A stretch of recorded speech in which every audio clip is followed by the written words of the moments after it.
You are born into this house, not born near it, not born down the street, not born in a city that merely holds it the way a city holds any other building made of brick and wrought iron and old ambition. You are born inside it, into the very walls of it, into the heat and the perfume and the darkness that lives between its high ceilings and its polished floors. You arrive in the early 1800s, in the city of New Orleans, Louisiana, in a world that smells of magnolia and river mud, and something older and less nameable than either of those things. You are a child in this house. You do not yet know what the house is. You only know its weight, the way it presses on you even in the morning, when the light comes through the tall shuttered windows in long pale ribbons, of the way the rooms feel too large for laughter and too small for secrets. And yet the house holds both. It holds everything. It always has.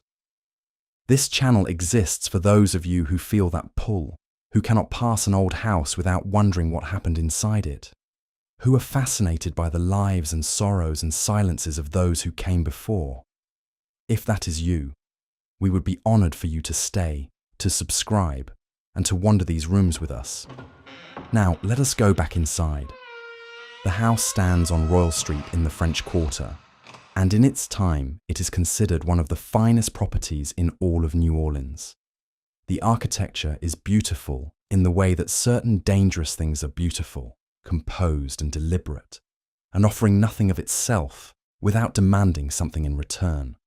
3 stories of pale stucco and dark iron lacework, balconies that look out over the street like closed eyes, windows that catch the afternoon light and give back only reflection. From the outside, it is everything a prosperous household in the early 19th century should aspire to be. From the outside, it tells you nothing true. You are perhaps 7 years old the first time you understand that a house can lie. You are standing in the front parlour, watching dust move through a beam of morning light when you feel it. A stillness in the air that is not peaceful. There is a difference between quiet and silence. And you are beginning, in the vague way that children begin to understand things before they have words for them, to sense which one lives here. The wallpaper is cream and gold. The furniture is French and heavy and very fine. There are flowers in a tall vase near the door, and they are always fresh, because in this household, appearances are not a luxury, they are a law. The woman who governs this household is Madame Delphine LaLaurie. You have heard her name spoken your entire life, in the way that people speak names that carry weight, carefully, with a particular quality of attention, the way you might carry a filled glass so as not to spill what it contains. She is, by any social measure of the time and place, extraordinary. She has been married 3 times, and she has survived each marriage with her fortune and her beauty and her composure entirely intact, which in itself is a kind of power that the city of New Orleans in the 1830s both admires and fears. She moves through rooms the way certain women learn to move when they have discovered that rooms rearrange themselves around them. She is elegant, educated, and charming. She is fluent in several languages. She hosts dinners that are discussed for weeks afterward in the finest parlours of the city. She is exactly the kind of woman that other women of her class study from a careful distance, noting every detail of her dress, her manner, her speech, her furniture, her flowers, the way she laughs, as though understanding her were a form of protection against her. And yet, there is always an "and yet" with Madame LaLaurie. You grow up watching her the way the household watches her, with a particular quality of attention that is not quite admiration and not quite fear, but exists somewhere in the charged space between them. You watch the way she speaks to her guests and the way she speaks to her servants, and you notice, because children notice everything before they learn not to, that these are 2 entirely different languages, even when the words are the same. You watch the way her smile arrives, and the way it leaves. You watch the way her eyes move through a room, cataloguing, assessing, deciding. You are a child, and she is a woman of immense social authority, and you do not yet have a name for what you are watching, but something in you keeps watching anyway.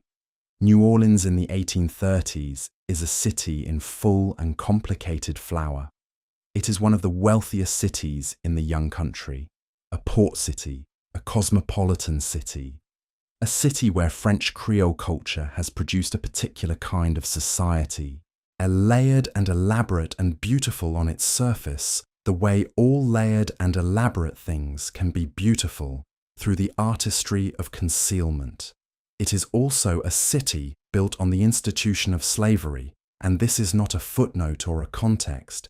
It is the central fact of the world you are inhabiting in this story. It is the foundation on which every beautiful thing in it rests, and the foundation is made of suffering so profound and so systematic that the comfortable people of the city have developed a sophisticated and deeply practiced art of not seeing what is directly in front of them. The LaLaurie household enslaves more than a dozen people. This is not unusual for a household of its wealth and standing in New Orleans in this period. The enslaved people of this house cook the food that is served at the beautiful dinners, that they press the fine linens. They dress Madame LaLaurie's hair. They tend the gardens and maintain the carriages and polish the floors that reflect the candlelight so elegantly that guests have been known to pause and admire the way the rooms glow. They are present in every moment of the household's life, and they are simultaneously rendered invisible by the social machinery of the time, which requires comfortable people to look past them while depending entirely upon them. This machinery is cruel and total, and Madame LaLaurie operates within it, with the fluency of someone who has never questioned whether it was a machine worth operating. But there is something else here, something that even within this already cruel system exists at a different register of darkness. You do not know this yet, not fully, not in the way you will eventually come to know it. For now, you only have the feeling of the house, the way certain rooms feel different from other rooms, the way the third floor carries a quality of heaviness that you cannot explain, the way the cook, a woman of great quiet dignity whose name is Bastienne, sometimes looks at you with an expression that is not quite warning and not quite sorrow, but contains elements of both, the way certain doors are never opened. Madame LaLaurie's third husband is a man named Leonard Louis Nicolas LaLaurie, a physician 9 years her junior. He is handsome in a mild and somewhat forgettable way, the kind of handsome that functions as a pleasant backdrop to a more vivid personality. He is present in the household, and yet he never quite seems present in the way that Madame LaLaurie is present.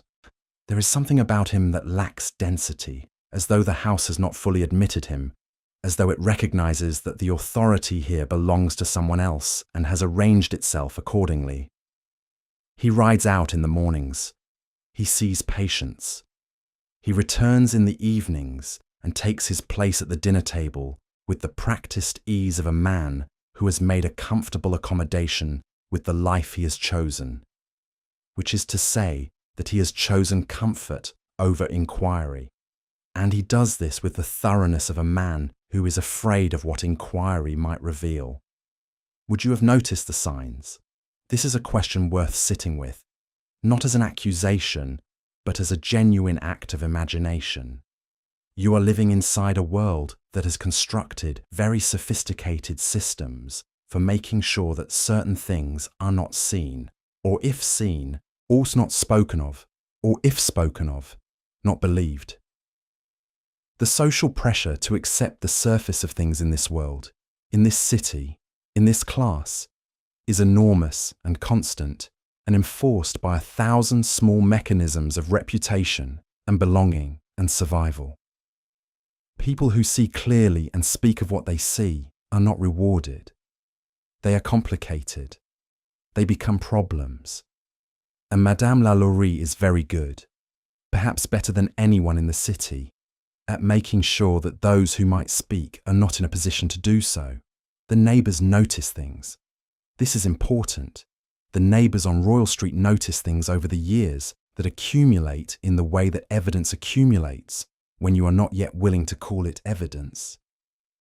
They notice that the enslaved people of the LaLaurie household seem to change frequently, and that faces which appeared for a time in the windows or the courtyard disappear and are replaced by new faces, and that the new faces carry in their expressions and their posture something that is perhaps more than the ordinary suffering of enslaved people in 1930s New Orleans, which was already immeasurable. They notice that certain sounds come from the house at hours when most of the city is asleep. They notice a particular quality of fear in the servants they encounter on the street, a wariness that goes beyond the already profound wariness that the institution of slavery instills in people who are its prisoners. One neighbour, a woman, and sees something one afternoon from her window that she will describe later with the shaking precision of someone who has tried for a long time to find a frame large enough to hold what they witnessed. She sees Madame LaLaurie pursue a young girl, a child really, across the courtyard of the mansion. The child is perhaps 12 years old, though the neighbour cannot be certain of her age, only of her smallness, only of the particular helplessness of her size against Madame LaLaurie's adult authority and fury. The child runs. She runs with the total abandon of someone who has understood that they are running not toward anything but only away.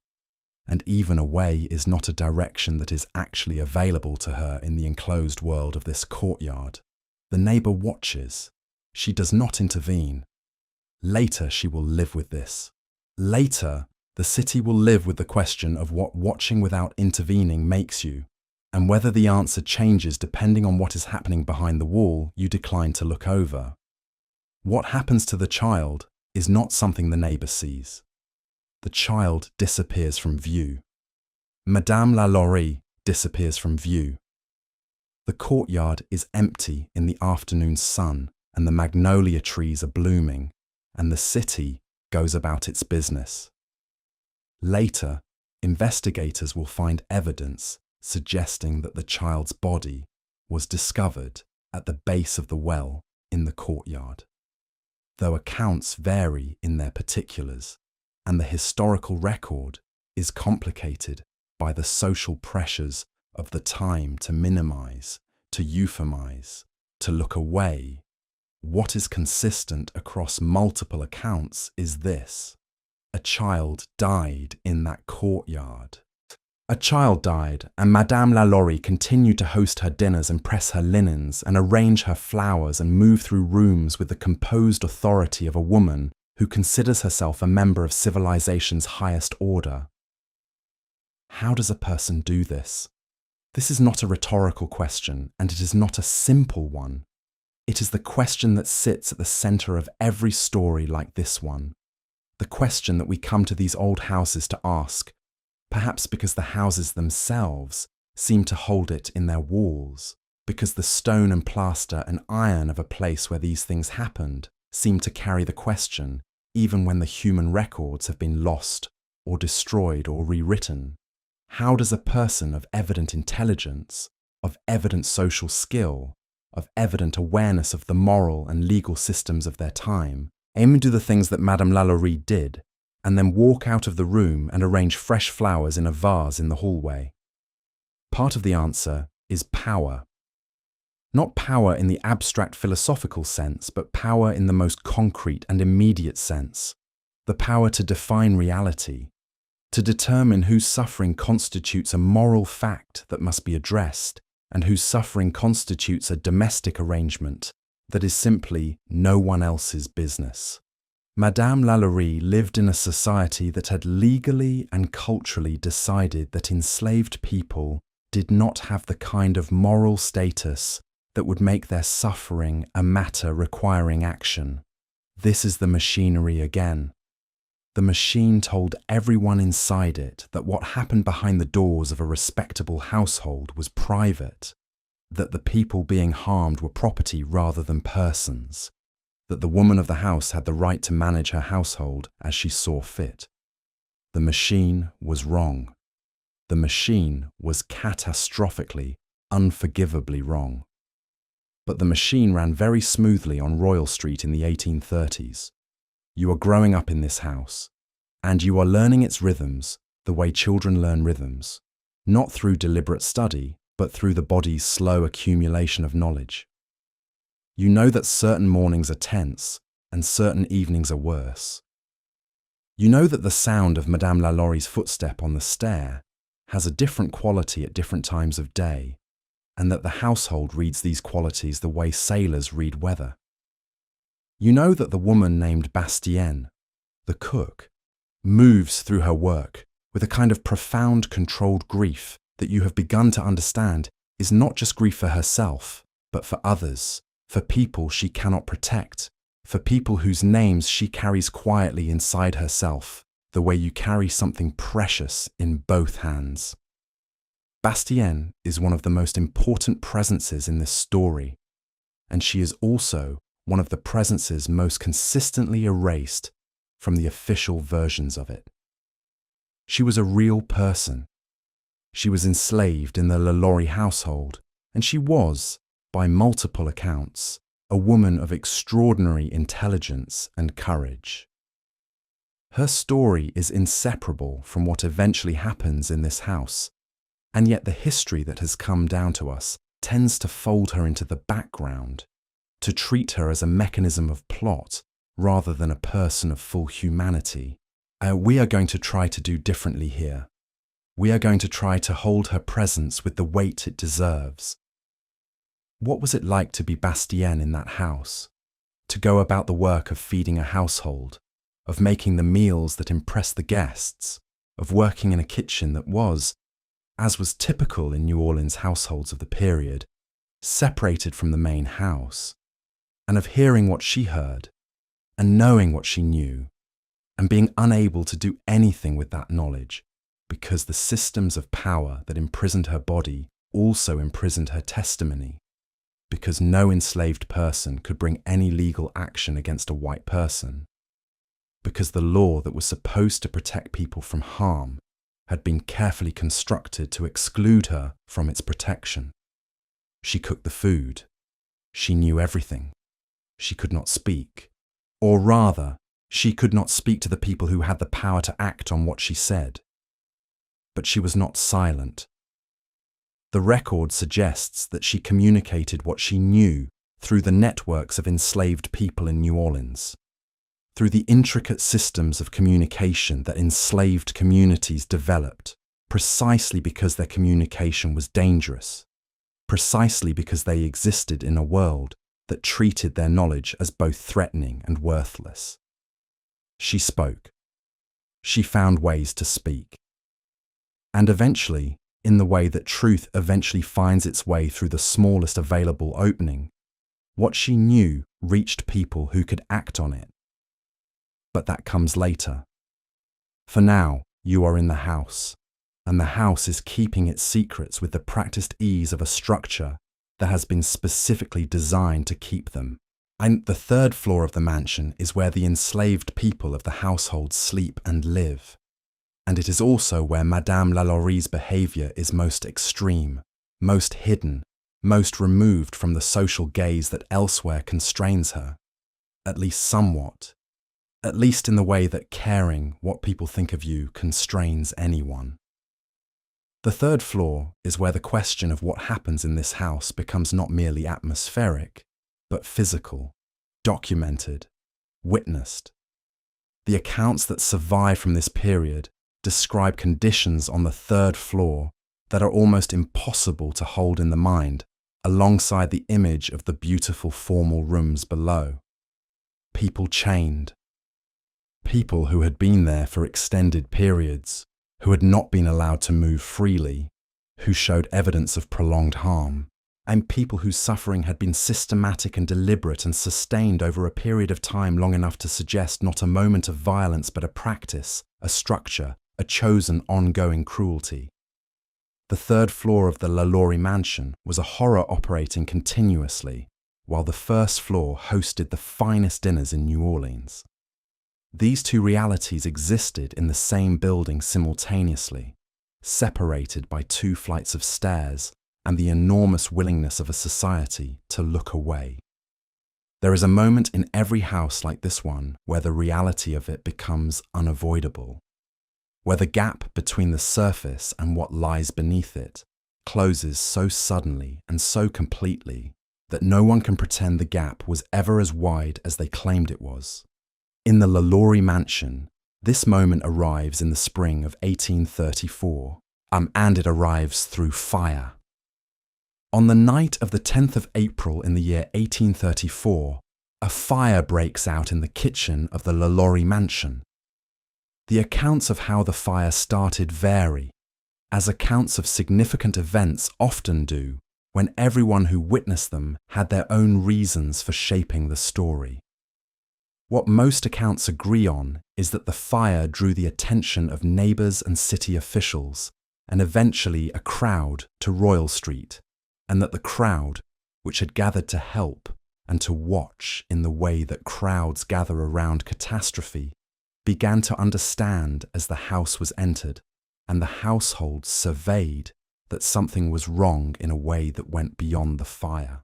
The fire gave people a reason to be inside the house, as the fire created a context in which the normal rules about privacy and domestic authority were temporarily suspended by emergency.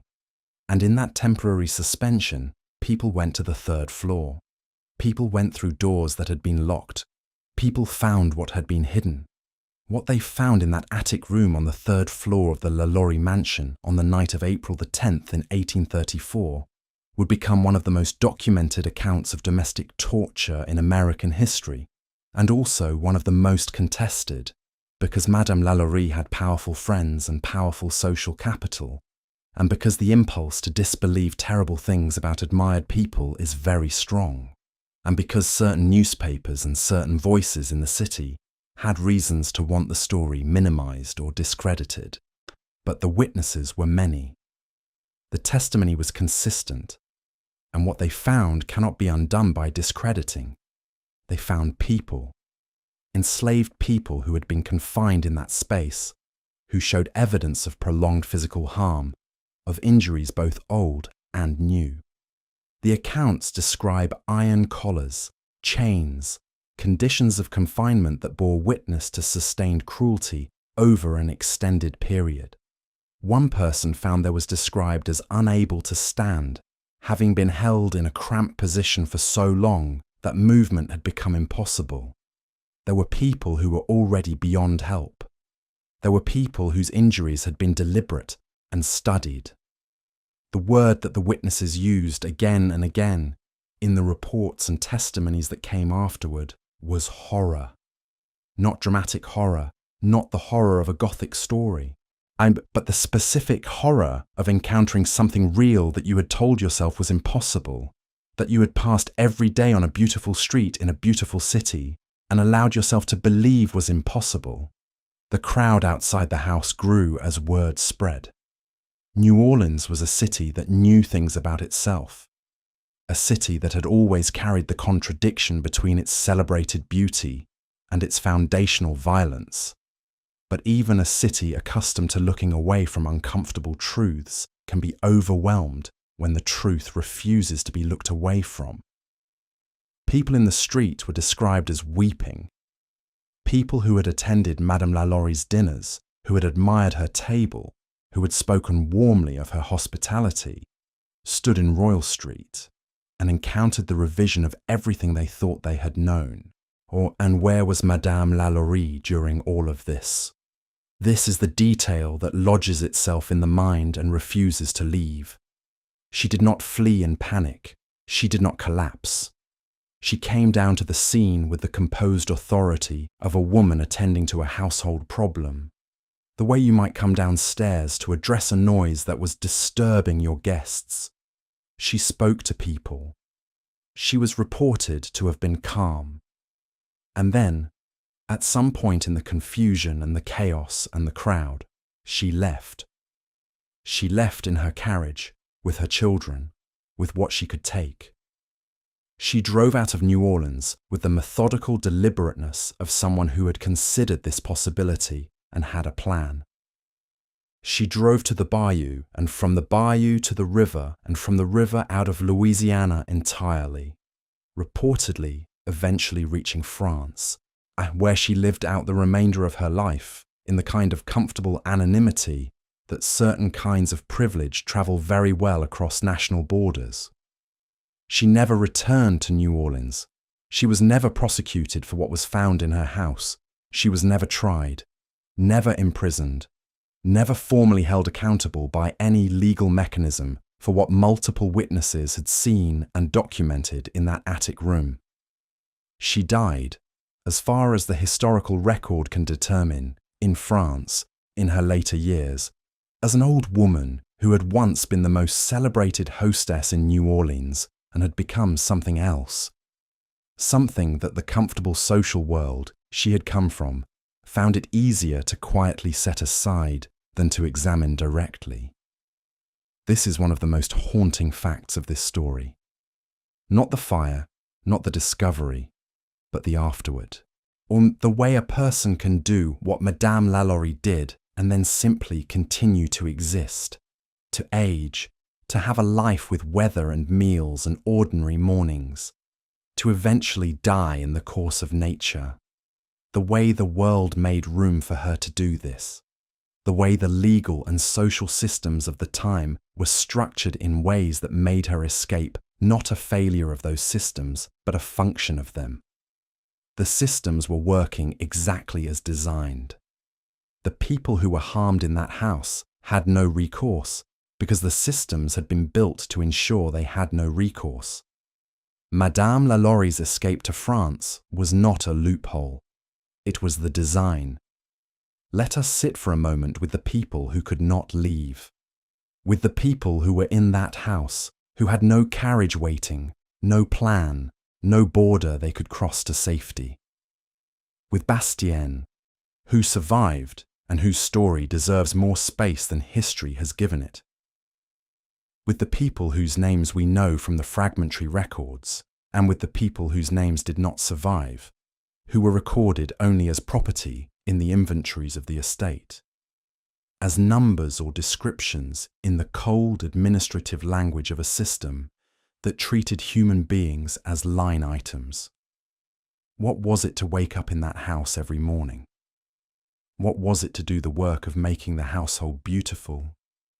To press the linens and polish the floors and arrange the flowers, knowing what you knew, living inside the knowledge of what was happening, existing in a world that had legally and socially decided that your knowledge did not count, that your suffering was not a moral emergency, that you were not a person in the way that Madame LaLaurie was a person.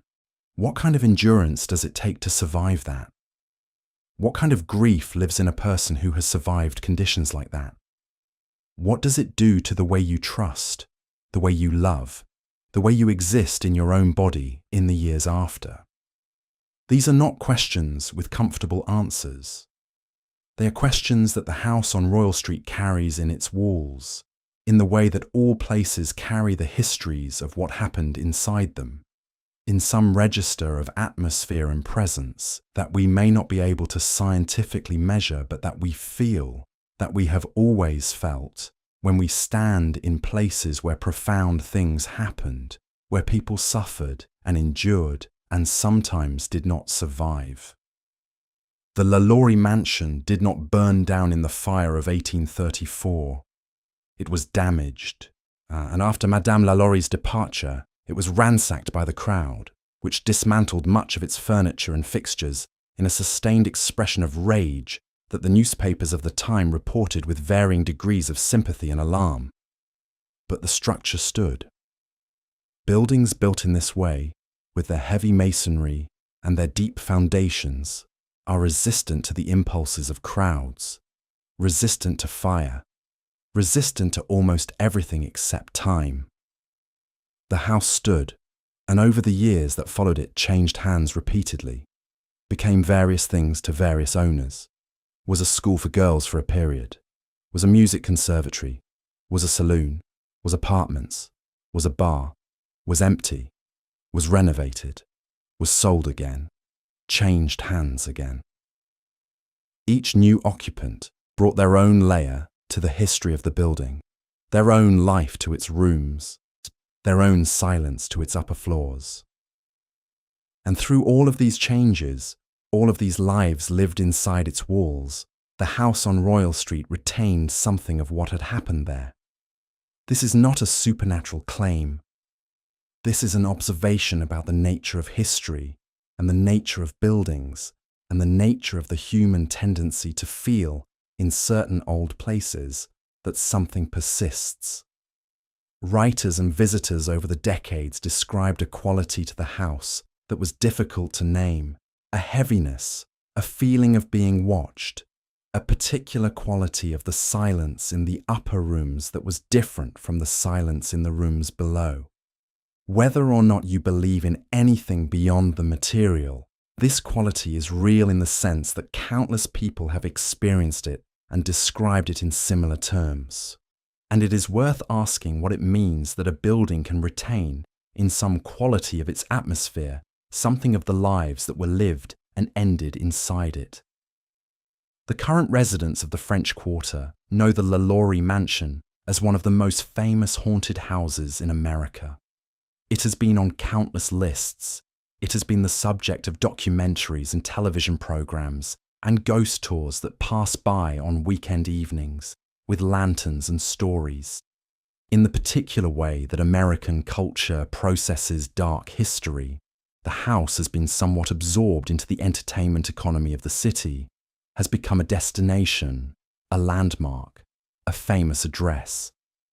This processing is complicated. The ghost tour version of the LaLaurie Mansion is not exactly the same as the historical version. The ghost tour version tends to lean on the atmospheric and the supernatural, on the shiver and the thrill, in a way that can inadvertently distance the audience from the most important fact, which is that the horror in this house was not supernatural. It was human. It was chosen. It was sustained. It was the product of a mind that was rational and deliberate and fully conscious of what it was doing. The horror in the LaLaurie Mansion was not something that rose from beneath the floor or came through the walls from another dimension. It was something that happened in the rooms you walked through every day. It was something that existed in the relationship between the woman who hired the caterers and chose the flowers and the people who were chained in the room above where she slept. The horror is in the adjacency.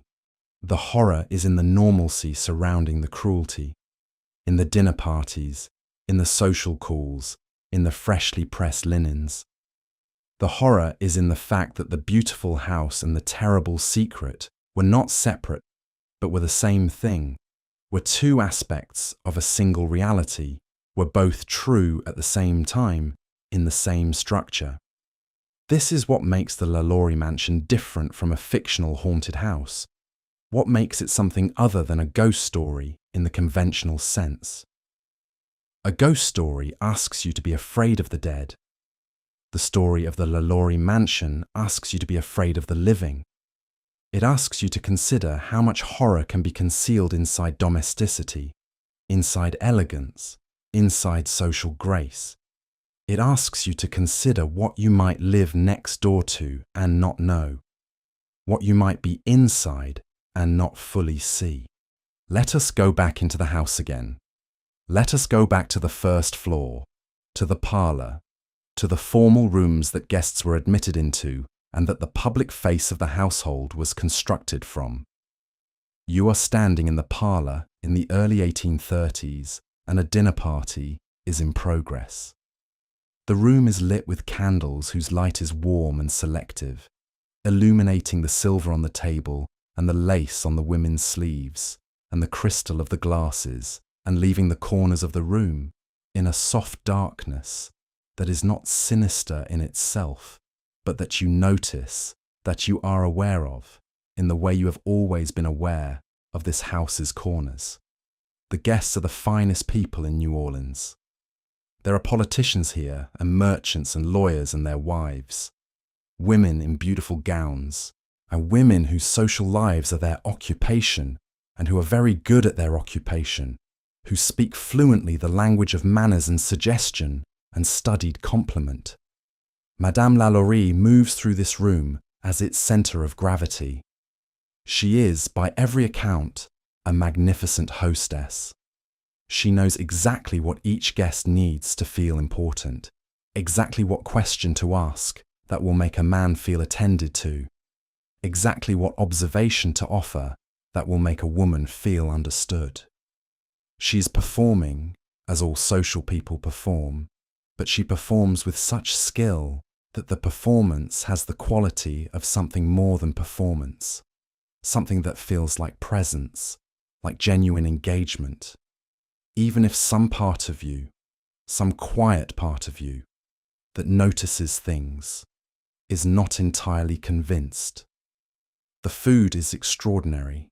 The food is always extraordinary in this house, because Bastienne is extraordinary, because her skill in the kitchen is one of the genuine, unmistakable excellences of the household, a talent that Madame LaLaurie is happy to claim credit for in the way that certain kinds of people claim credit for excellence that belongs to others. The guests praise the food, and Madame LaLaurie accepts the praise with gracious pleasure, and Bastienne is in the kitchen, and the kitchen is separated from the house, and the guests do not ask about the kitchen. After dinner, there is music. One of Madame LaLaurie's daughters plays the piano. The music is correct and pretty, and it fills the room, and the candles burn lower, and the guests are comfortable and full, and the evening has the quality of the very best evenings. See the feeling of existing inside a perfectly constructed moment, a moment that holds everyone inside it and makes the world outside it feel distant and irrelevant. This is what the finest hospitality does. It creates a small, perfect world that asks nothing of you except your presence and your appreciation. It is a lovely feeling. It is also a feeling that can make you less attentive to other things. Would you have felt it? Sitting in that parlour, in that beautiful room, with the music and the candles and the excellent food and the perfect hostess, would you have felt the thing underneath it? The weight that the house carries, the silence that is not peaceful? Or would you have been, as almost everyone was, as almost everyone is, lulled by the surface of things into accepting it as the full truth of them? There is a particular kind of social intelligence that Madame LaLaurie possessed that is worth thinking carefully about, because it is not rare. It is more common than we are comfortable admitting. It is the intelligence that understands what people want to believe and gives it to them.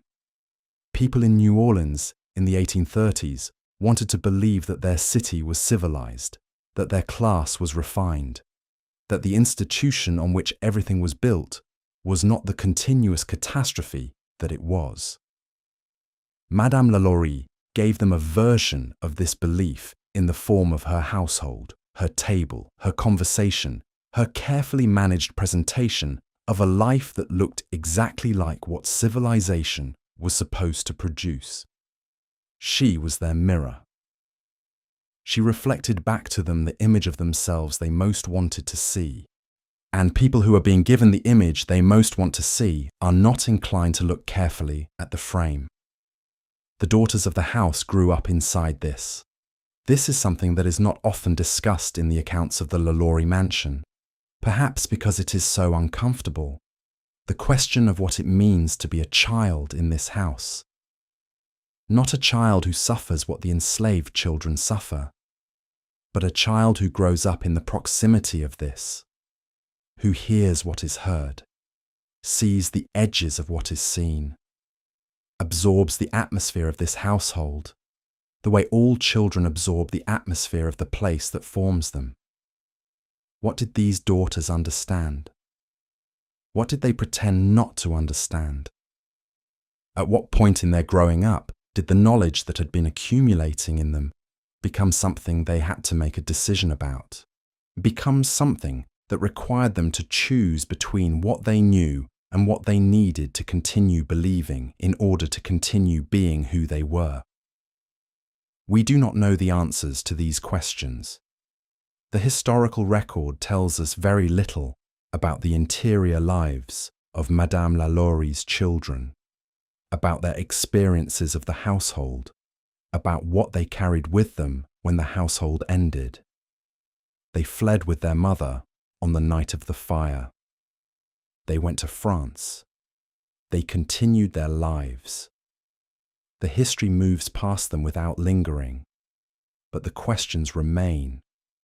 They remain in the way that questions about children in households of harm always remain, hovering in the margins of the story, reminding you that cruelty is not only what it does to its direct victims, but what it does to everyone in its orbit, or what it asks of everyone in proximity, what compromises it requires, and what those compromises cost. Let us walk up the stairs.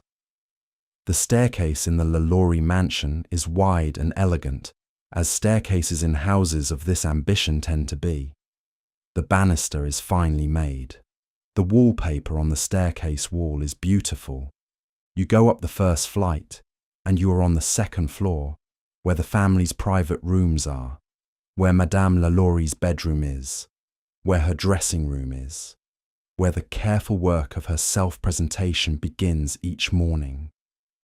The second floor has the same quality of careful elegance as the first floor, the same investment in surface, the same studied beauty. It is harder on the second floor than on the first to ignore the question of what is above you. You go up the second flight, and the quality of the air changes as you climb. It is not dramatic. It is not the sudden chill of a Gothic horror story. It is more subtle than that, more like the way the air changes when you are outdoors and a cloud moves over the sun, a shift in the quality of the light, a slight cooling, a change in what the space feels like to occupy. The third floor hallway is narrower than the floors below.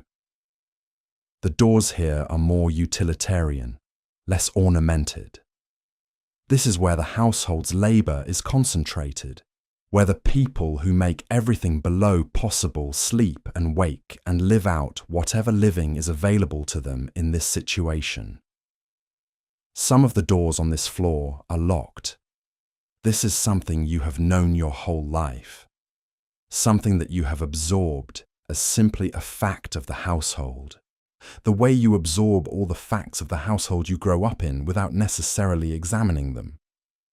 Some doors are always locked.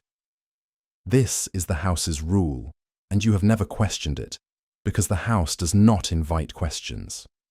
The house responds to questions with a quality of silence that is not neutral, that carries in it a very soft but very clear instruction to leave certain things alone. There is a particular door at the end of the third floor hallway that you have never seen open. You have passed it hundreds of times. It is a door like the other doors, wooden, fitted into the wall, not remarkable in any visual sense. And yet, there is something about it, some quality it carries, that has always made you pass it a little faster than you pass the other doors, always made you slightly less willing to linger near it. You do not know what is behind it. You are a child, and the house has not told you, and you have not asked. Children who grow up in households of secrets develop particular skills. They become very good at reading atmosphere, at understanding the emotional weather of a room before it has manifested in anything visible or audible. They become very good at knowing when something is wrong even when everything looks right. They become very good at the particular kind of vigilance that comes from living in a space where the surface and the reality do not align, and where the misalignment is dangerous. These skills, developed in the body and the nervous system through years of practice, do not simply disappear when the child grows up. They stay. They become part of how the person moves through the world, a part of how they understand their relationships, part of what they feel in their body when something is not right, even when they cannot yet name what is wrong. There is a phrase that women use, and that women in particular have always used, for this kind of knowing. They call it intuition. They have often had to defend it, have had to argue for its validity against systems of thought and power that preferred to discount it as mere feeling, as irrational, as less trustworthy than the official forms of knowing that those systems sanctioned. But the kind of knowing we are describing is not irrational. It is pattern recognition. It is the accumulated reading of thousands of small signals over years and years, the body's database of what things look like when they are what they say they are and what they look like when they are not. Even the people in the LaLaurie household who trusted this knowing were right. The people who dismissed it in favour of the elegant surface were wrong. The fire that breaks out in April of 1834 begins in the kitchen. The kitchen is Bastienne's domain. The accounts of how the fire started are varied and complicated, and there is a version of events that suggests the fire was not accidental, that it was set deliberately, that it was an act of controlled desperation by someone who had reached the limit of what could be endured, and who understood that fire was one of the few tools available to people in a situation where all other tools had been removed. We cannot know for certain. The historical record is not clean enough, the testimony not complete enough, to say with certainty how the fire began. But the version of events in which it was deliberately set has a particular weight, has a particular coherence, because it would mean that the fire was not an accident that revealed the horror, but a choice, a decision made by someone in the household to do the one thing that their situation allowed them to do, which was to make the house visible, to force it out of its concealment, to make the people outside its walls come inside. If that is what happened, it was an act of extraordinary courage in the most constrained possible circumstances. It was a person with almost no power taking the one action available to them to break open a situation that could not be broken open any other way. And it worked. The fire drew the crowd. The crowd entered the house. The house was opened, and the locked door at the end of the third-floor hallway was opened. And what had been hidden in the darkness of that room was brought into the light. Think about what it takes to set fire to the building you are inside, to commit yourself to that, to make the calculation, in a moment of terrible clarity, that this is what it has come to, that there is no other way, that the risk is worth taking because the alternative is to continue existing in a situation that has become intolerable in every dimension. This is not a small thing. This is a person choosing an act that is dangerous to themselves because the alternative is a different kind of danger, and because they have understood that the system which is supposed to protect them will not protect them, even because they have found the one available gap in that system and have chosen to use it. New Orleans, after the discovery at the LaLaurie Mansion, was a city briefly unable to look away from itself. The discovery was too public, too well witnessed, too extensively reported to be absorbed quietly into the city's ongoing project of not examining its own foundations. The crowd that gathered on Royal Street on the night of the fire was not a small group of people who could be easily managed or dismissed.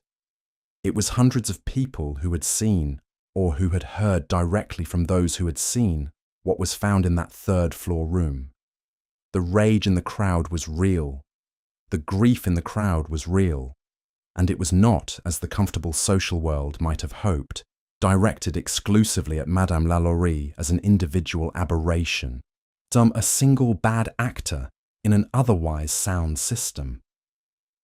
It was directed at the mansion itself, at the symbol of it, at what the mansion represented about the system that had made it possible. The crowd tore the mansion apart. They removed the furniture from the windows. They dismantled what they could.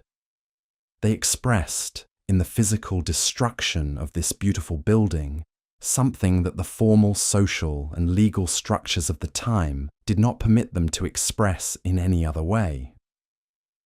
The mansion had stood as a monument to a particular version of civilization, and they dismantled it room by room, which is perhaps the most honest thing that happened on Royal Street in the 1830s. More honest than the dinner parties, more honest than the social calls, more honest than the years of looking away. Madame LaLaurie was gone by then. She was in her carriage, on the road out of the city, moving away from what she had built and what had been found inside it with the same composed deliberateness with which she had managed everything in her life. The composed departure is, in some ways, the most chilling detail of all. Not the panic of someone whose private darkness has been exposed, but the measured, planned exit of someone who had considered this contingency and was now executing the relevant plan. It speaks to a quality of mind that is deeply uncomfortable to contemplate. A mind in which the calculation of consequences is always running, always preparing for the possibility that what has been concealed will eventually need to be abandoned. In France, she was known, apparently, as a respectable woman of means and social connections. The social world of Paris and its surrounding circles was not particularly interested in the domestic arrangements of American households, and the story of what had happened in New Orleans in 1834 did not follow her the way it would have if she had remained in the city, if the networks of communication had been faster, if the powerful people she knew in France had any reason to be curious about her past. She found, as she had always found, that social intelligence and money and the willingness to manage one's presentation carefully are sufficient to secure a comfortable life in the world as it is actually organized, regardless of what one has done in the private rooms of one's private house. The house she left behind became, over the following decades, a kind of wound in the landscape of Royal Street, a place that the city knew what to do with, in practical terms, but not in moral terms. It was sold. It was re-inhabited. It changed its uses. But no one who lived in it, or passed it, forgot what had been found there. The knowledge persisted in the city the way certain kinds of knowledge persist, not in official discourse, not in the formal records of polite society, but in the community knowledge, in the stories that are told in the parts of the city that polite society does not attend to, in the testimony that is passed person to person among the people whose history it most directly was.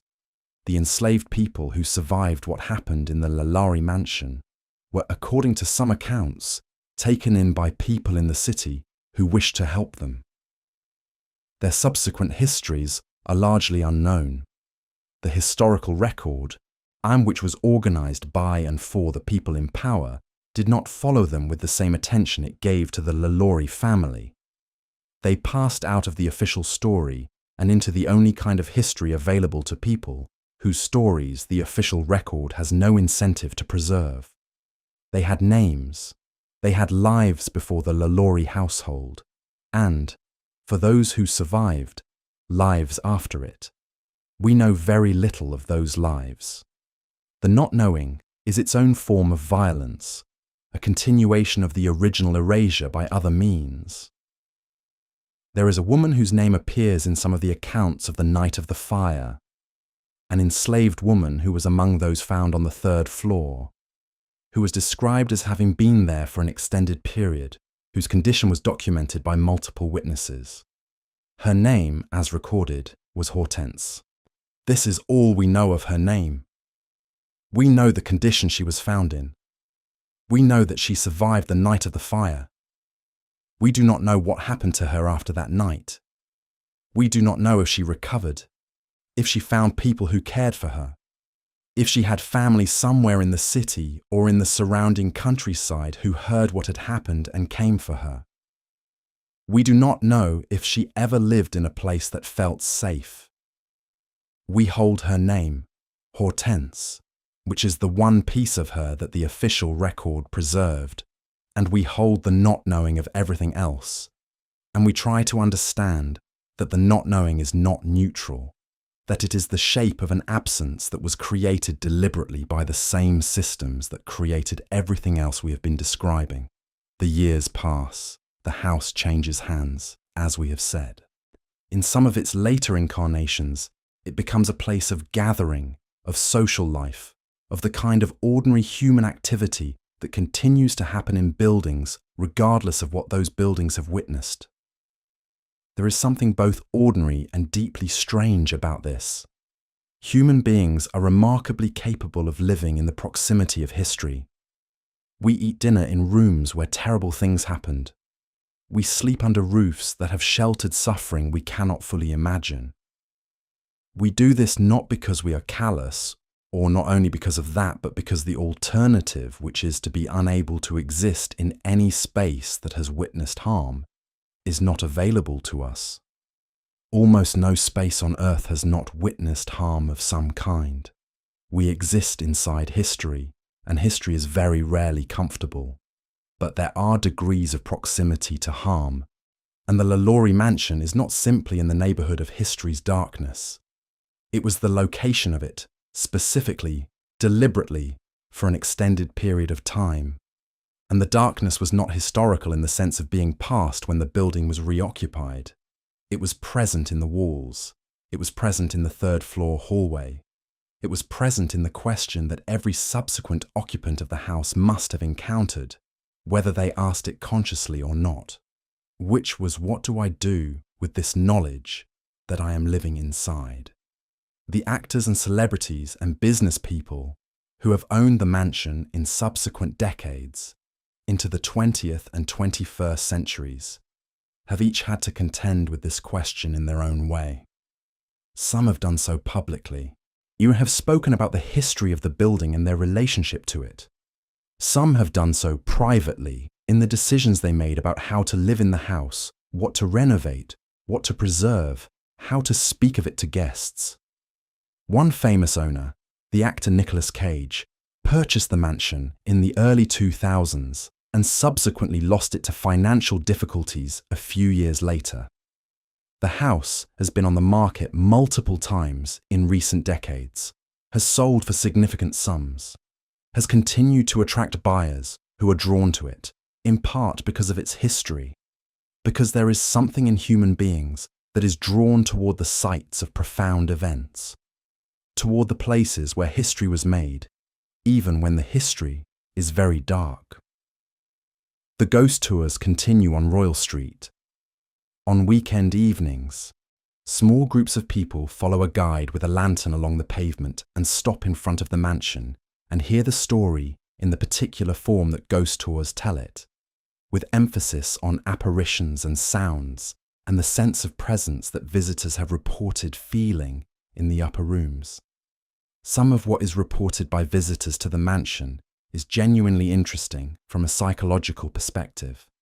The way people describe the atmosphere of the upper floors, the quality of the silence there, the feeling of heaviness that multiple unconnected people have described in almost identical terms.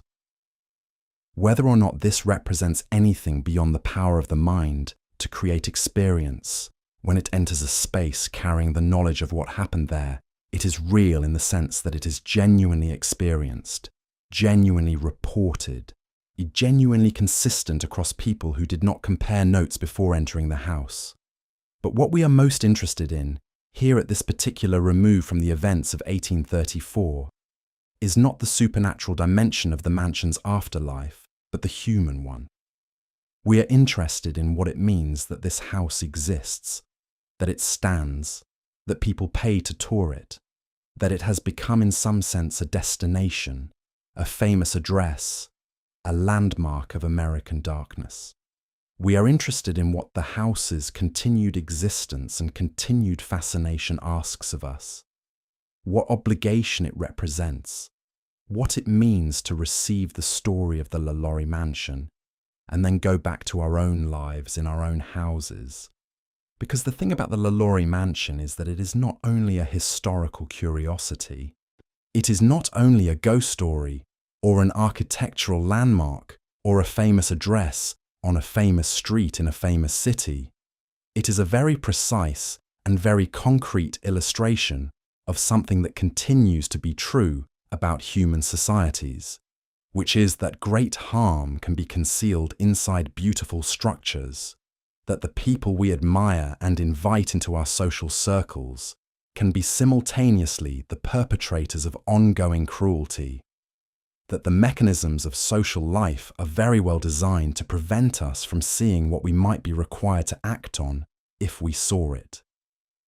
The LaLaurie Mansion is a story about what happens when the people who should intervene do not intervene, when the social pressure to accept the surface of things overrides the moral imperative to look beneath it. It is a story about the neighbour who saw the child in the courtyard and watched and did not cross the wall. It is a story about the dinner guests who ate the food and admired the silver and went home satisfied. It is a story about the legal system that had been constructed to make certain people's suffering invisible, to remove from them the tools they would have needed to protect themselves, to ensure that the testimony of the most credible witnesses was legally inadmissible. It is a story about how a society can be complicit in ongoing harm through the ordinary operation of its ordinary systems, without anyone needing to make a conscious decision to be cruel. This is the horror that lingers in the walls of the LaLaurie Mansion. Not the horror of something supernatural, not the horror of an inexplicable evil, but the horror of something completely explicable, the horror of understanding how it happened, the horror of recognizing the mechanisms of how it happened as mechanisms that are still legible in the world as we know it.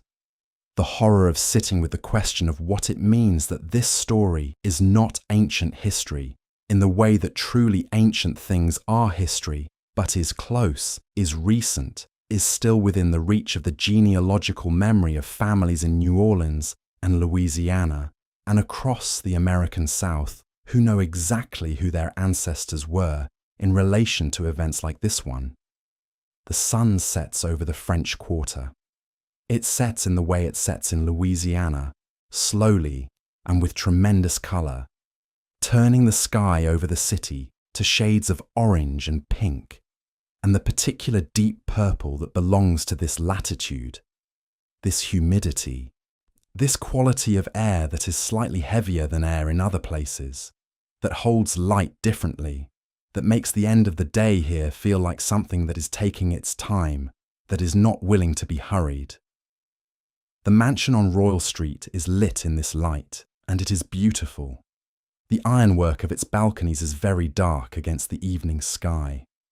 The pale stucco of its facade catches the last of the orange light and holds it for a moment, and in that moment the building looks exactly like what it was designed to look like, which is the home of someone who has everything. The tourists gather at the corner. The guide lifts the lantern. The story begins again, as stories about places like this begin again every evening because the stories need to be told. Because the telling of them is part of what it means to live responsibly in the presence of history. Because the alternative to telling them is a silence that is not peaceful, but is the silence of avoidance, the silence of looking away, the silence that the LaLaurie Mansion was built to produce, and that everything that happened inside it was designed to maintain. You are standing at the edge of the crowd in the evening light on Royal Street, looking up at the building's dark windows. The windows do not show you anything. They give back only the reflection of the street, the lantern light, your own face looking up at them. This is appropriate. The house has always been good at reflection. The house has always been good at showing you what you brought to it, at giving back the image of what you expected to find, of what you needed to believe. The house does not volunteer its secrets. The house has to be entered. The doors have to be opened. The locked rooms have to be broken into. And even then, even when the doors are open and the rooms are entered and the terrible things inside them are witnessed, there is still the question of what you do next. There is still the question of what it means to have seen. There is still the figure of Madame LaLaurie in her carriage, driving out of the city with her composure intact, crossing the border into a life that continues, that has ordinary mornings and seasons and years. There is still Bastienne in her kitchen, whose courage or desperation or both may have been the thing that finally made the house visible. There is still Hortense, whose name we have and whose story we do not. There are still the people whose names we do not have, the people the record reduced to property, to inventory, to numbers, and who were full persons with full lives and full inner worlds, whose suffering was real and whose survival or death was real, regardless of how the official record treated it. The night deepens over New Orleans. The magnolias have a particular smell at night, heavier, more concentrated, almost overwhelming in its sweetness, in the way that very beautiful things can be overwhelming when they are too close. The street is still busy, because Royal Street in the French Quarter is never truly quiet, not even late at night, not even in the hours when most cities are genuinely asleep. New Orleans does not quite sleep. New Orleans stays in a kind of half-wakefulness, keeps one eye open, keeps the lights on in certain windows, keeps the sound of music moving through certain streets, even at the hour when silence might seem more appropriate. The mansion's windows are dark. The mansion sleeps in the way that buildings sleep, which is to say, not at all, but in a way that resembles sleep from the outside, the stillness of a structure at rest, the absence of visible movement, the closed quality of a building whose occupants are elsewhere or unconscious. The history inside those walls is not sleeping. History does not sleep. It waits in the way that the most important things wait, with a patience that is not passive, but is a form of pressure, a constant low insistence on being reckoned with. You walk away from the building eventually, as everyone does, as everyone must. But you walk back along the street, and the evening is warm the way evenings in Louisiana are warm, with a warmth that is not just temperature, but thickness, a quality of the air that makes it feel inhabited, full, as though you are moving through something rather than in the absence of something. The city continues around you. The city is beautiful and complicated and full of its own ongoing life, its own ongoing questions about who it is and what it has been, and what it owes to the multiple and competing histories that have made it what it is. You carry the house with you as you walk. This is what happens when you enter a place like that, when you let the story in fully, when you allow yourself to be present inside it, rather than managing your distance from it. You carry the house for a while. You carry the locked doors and the locked room. You carry Bastienne's name and Hortense's name and the question of all the names you do not have. You carry the image of Madame LaLaurie in her carriage, composed, departing, moving away from what she had done with the practiced efficiency of someone who has always known that efficiency in departure would eventually be required. And perhaps that is what the house gives you, ultimately. Not a ghost, not a shiver, not the comfortable thrill of a story about something safely supernatural and therefore safely other. What the LaLaurie Mansion gives you, if you let it, is the uncomfortable intimacy of a story about something human, about what human beings are capable of when they are given power and no accountability, about what human beings are capable of enduring when they are given no choice, about what human communities are capable of ignoring when the mechanisms of ignoring are sufficiently well constructed. The house on Royal Street gives you the question that every house of secrets gives you, which is not only what happened here, but what happens wherever this same dynamic is at work, wherever beauty is being used to conceal harm, wherever the dinner table is elegant and the room above it is locked, wherever someone is performing civilization in the parlor and practicing something else behind closed doors. The question is not just historical. The question is always present. The question is always asking to be asked. We stand in front of these old houses because we need to stand in front of them. We need the confrontation that they offer. We need to let the knowledge of what happened inside them move through us, disturb us, ask things of us. We need to resist the comfort of treating them as entertainment, as atmosphere, as the satisfying shiver of a good ghost story that ends and releases you back into the safety of your own life. We need to let them mean what they mean, which is heavy and complicated and not comfortable and does not resolve into a neat conclusion. The LaLaurie Mansion is still standing on Royal Street in New Orleans. You can walk past it today if you find yourself in the French Quarter on a warm evening with the magnolias in bloom and the distant sound of music coming from somewhere down the street.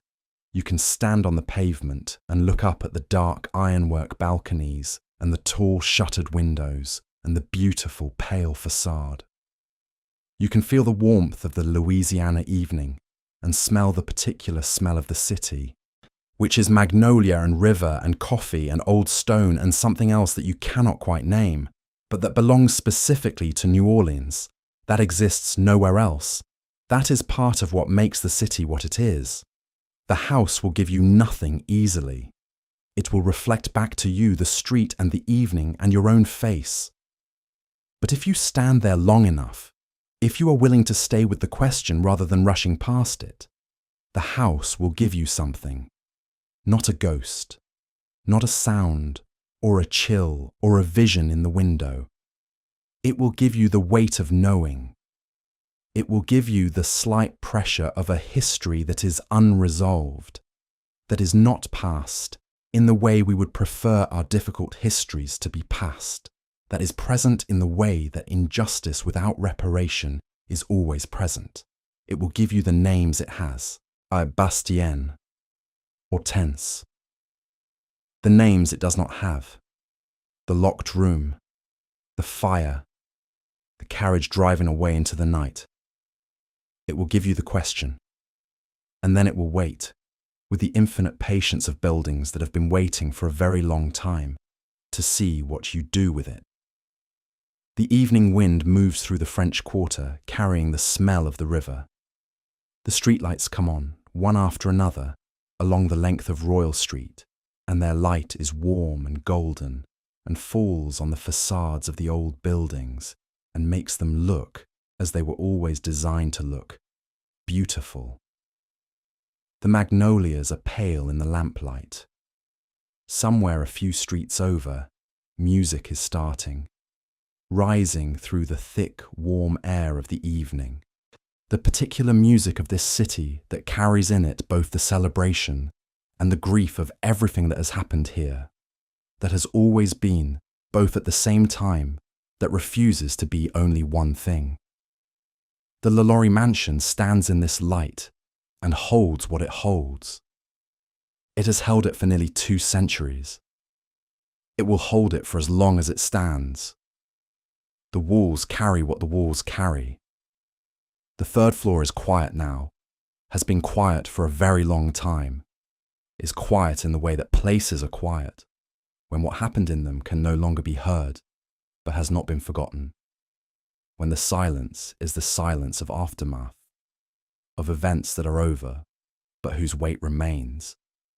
You walk away down Royal Street in the warm New Orleans evening, and the city closes around you with its ordinary beauty, or on its music and its light and its complicated enduring self, and you carry with you what the house gave you. Which is the question? which is always the question, which is the only thing that places like this have to give that is worth more than a shiver, or a story, or a photograph of beautiful ironwork against an evening sky. The question is this: what do you do with what you know? What do you do with the knowledge that beauty can conceal harm, that elegance can be a strategy, that the most dangerous places are sometimes the most lovely, that the locked rooms are always there, in every structure built on a foundation of inequality, and that they are locked not because the lock is unbreakable, but because opening them requires more of us than we have so far been willing to give? The house does not answer this for you. The house asks it. The house has been asking it since April of 1834. The house will keep asking it for as long as it stands, which may be a very long time, because buildings made of masonry and old iron and deep foundations are very difficult to bring down, and this one has survived fire and rage, and the passage of nearly 2 centuries, and it is still there, still on Royal Street, still beautiful in the lamplight, still holding everything it has always held. Go carefully. Take the question with you. Carry the names you have been given. Remember that there are always names you have not been given, always names the record did not preserve, always people who moved through history without leaving the kind of trace that the official record values. Remember that their absence from the record is not their absence from the world, that they were fully present, fully real, fully deserving of the moral consideration that the world they lived in refused to extend to them. Remember Bastien. Remember Hortense.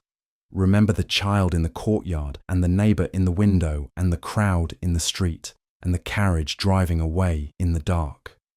Remember that all of this happened in a real house, on a real street, in a real city, that it was done by real people to real people, that it was not a story but a fact, and that the fact sits in the walls of a building you could walk to if you were in New Orleans, and that the building is beautiful, and that the beauty is not separate from the story, but is part of it, is inseparable from it, is one of its most important and most disturbing truths.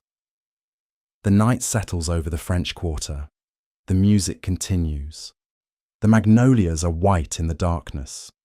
The house stands as it has always stood, as it will continue to stand, beautiful and silent and full of what it knows, asking its question to anyone willing to stop and listen, to anyone willing to stand in front of it in the warm evening and feel the weight of what it carries, and carry a little of that weight themselves, down the street and home, into the night, into the world as it is, into the ongoing question of what we do with what we know. This has been a story of the LaLaurie Mansion. This has been an evening on Royal Street. This has been the particular darkness that lives inside beautiful houses, the darkness that is not supernatural but human, that is not past but present, that is not someone else's story but in some way all of ours, because we all live inside structures, literal and social and institutional, that were built on certain foundations, and the question of what those foundations are and what was sacrificed to lay them is never only a historical question. It is always also now.